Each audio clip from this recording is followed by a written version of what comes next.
firesanantsika miady mikolikoly a tsy fampiseho aza lany andro mieritreritra ny hoe roviana no lavo ny trondro vaventy eritreretiko ty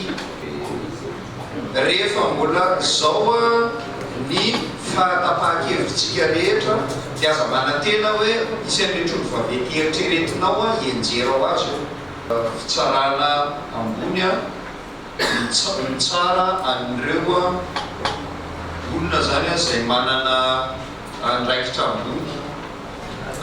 amiko a mampisehetry ny ady mikolikoly raha misy ny sakana ingeza indrindra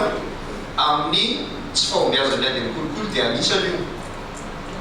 satria maninona satria ny olona zay mandrafitra an'io rafi-pitsarana io tsy mrosanytry tsy manontony an'io rafi-pitsarana io fa milaza ny hevitra dia misy mpitsara matianina fa misy mpanao politika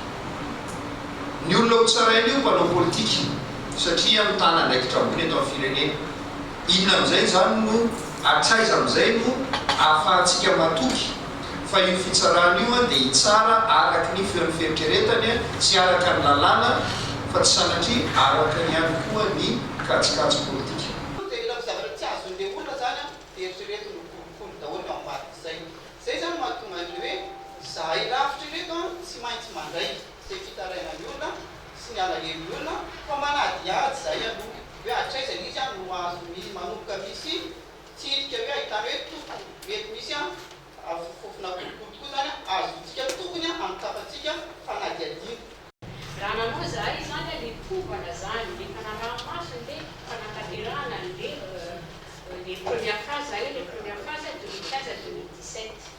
de 2018 zay a vao nanao le suivi de raha jerena le izy a ny zavatra hitanay a de tena hoe eo resaka satria tamin'ny bianco koa zany mijerevanay le rafitra nisy ny bianco mijerevanay a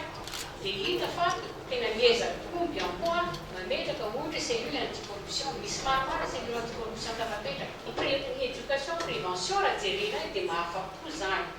fa eo amin'le tamin'izay fotoana zay eo amin'le application de la loi raha jerena zany le statistique angamba misy reto ny izy teo dossier nalefa tany bianco azafady nalefa tany amin'ny tamin'izay fotoana zay a mbola tsy misy kosa no par anticorruption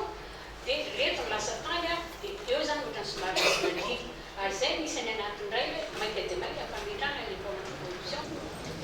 ny teny faneva zay noaitsika teto Madagasikara dia mifanditra sy mifanaraka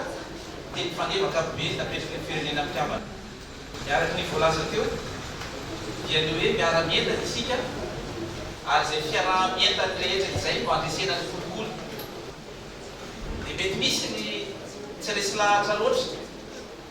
satria mety jery izy hoe manaona sy manaona reto rafitra reto mahomby ve sady tsy mahomby misy fahamarinany amin'ny tapany any zay raha ohatra ka eritreretiny fa tsy mpiady izy fa raha ohatra ka mieritreritra kosa izy fa anisan'ny mpiady dia ampanjary ny ady amin'ny kolikoly miaraka amin'ireo izay voalaza fa rafitra mpiady dia handa izy ary rehefa mandà kolikoly ianao dia tadidio fa efa miady